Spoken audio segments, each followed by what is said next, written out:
అంటే ఆయన ఒక మంత్రినో ఒక బీసీ నాయకుడో కాదు. తెలంగాణలో ఆ రోజు 13 మందికి ఫోర్త్ లీడర్ గా ఎంపీలకు నాయకులుగా చిన్న ఏజ్ లోనే పార్లమెంట్ లో సొంత పార్టీ సోనియా గాంధీతో కూడా కొట్లాడిండు. నువ్వు ప్రకటించిన 6 దశాబ్దాల కోరిక మా తెలంగాణ ఇయ్యకపోతే మా పిల్లలు చచ్చిపోతున్నారని చెప్పి ఇక్కడున్న అధికార పార్టీ మా సొంత ముఖ్యమంత్రి కూడా ఇద్దరం కలిసి గట్టిగా ఎదిరించిన వాళ్ళం. అలాంటి వ్యక్తి అలా వస్తుందనగానే అందరూ అంటున్నారు. నాకు కూడా డౌట్ ఉండే, లేకపోతే ఈ మొత్తం ఏరియా అంతా కూడా 40,000 మంది వస్తున్నాయి. పొన్నం ప్రభాకర్ వస్తుందంటే ఆయన అంత గట్టి నాయకుడు. ఈ రోజు నాకు చాలా దగ్గర మిత్రులు 35 ఏళ్ళకెళ్ళి మేము ఎన్ఎస్ఓ యూత్ కాంగ్రెస్ లో పనిచేస్తాం. వచ్చుడే కాదు, ఈ విగ్రహావిష్కరణలో పాల్గొనడే కాదు, 60 బస్సులు కూడా మన నల్గొండకి ఇవ్వడం, నార్కట్పల్లి డిపోకి కూడా పూర్వ వైభవం తెస్తా అని చెప్పి ప్రకటించడం కూడా వారికి జిల్లా ప్రజల తరఫున వారికి ధన్యవాదాలు తెలియజేసుకుంటున్నాం. నల్గొండకి ఇవాళ ఒక 4 డిలక్స్ బస్సులు, ఒక ఏసీ బస్సు ఇవాళ ప్రారంభించుకున్నాం. రేపటికెళ్ళి నడుస్తాయి. మొత్తం త్వరలోనే 5 నల్గొండకి వెళ్ళి ఒక ఏసీ బస్సు నాన్ స్టాప్ తిరుపతికి ఒక ఏసీ బస్సు, మరొక వచ్చే వారం మరొక హైదరాబాద్ ఏసీ బస్సు కూడా శాంక్షన్ చేస్తూ రాబో కాలంలో ఈ 60 బస్సులే కాదు నల్గొండ జిల్లాలో మాకు, ఎందుకంటే ఆయన ట్రాన్స్పోర్ట్ మినిస్టర్, నేను R&B మినిస్టర్, నేను ఎక్కడ రోడ్ ఉంటే నేను చెప్పంపగానే ఆయన బస్సు వేస్తాడు. ఎందుకంటే బస్సులు వేసేది ఆయన, రోడ్లు వేసేది నేను. మళ్ళీ ఇద్దరు అన్నదమ్ములం మేము. కాబట్టి తప్పకుండా మన జిల్లా అభివృద్ధి చేసుకుందాం. ఇవాళ సమయం లేదు. వారికి హైదరాబాద్ ఇన్ఛార్జ్ మినిస్టర్ గా పెద్ద బాధ్యత ఉన్నది.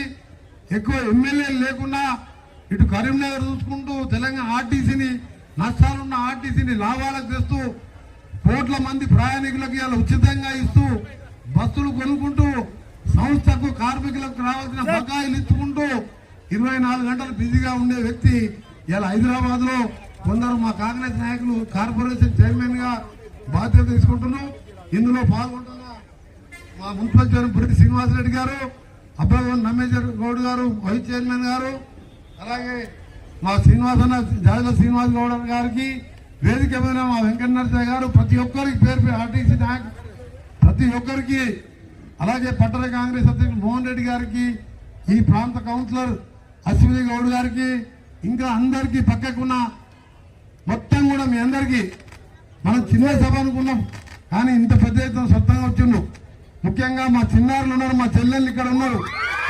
చూసినా ఆ విగ్రహం వెనకెళ్ళి చూస్తే ఏం కావాలి మీకంటే, మాకు డ్యూయల్ స్కూల్ లేవంటే రేపు సాయంత్రం వరకల్లా మీ అంతా ఫర్నిచర్ పంపిస్తా అని చెప్పిన వాళ్ళకు.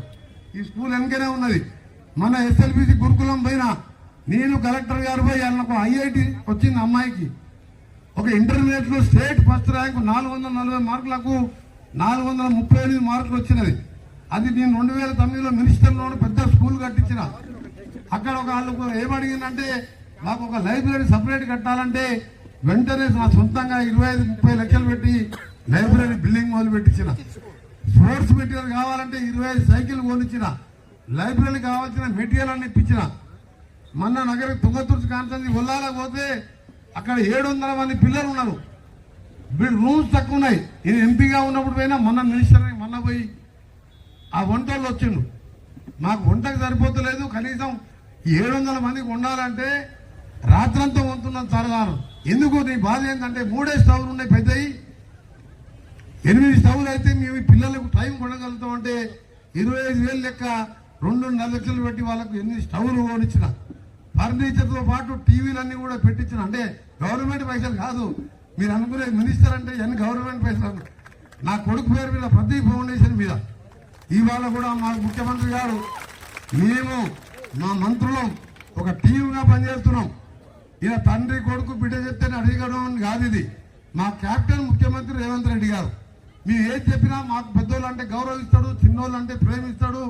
అందరం కలిసికట్టుగా నిర్ణయాలు తీసుకుంటాం. ఒకటే నిర్ణయం తీసుకున్నాం,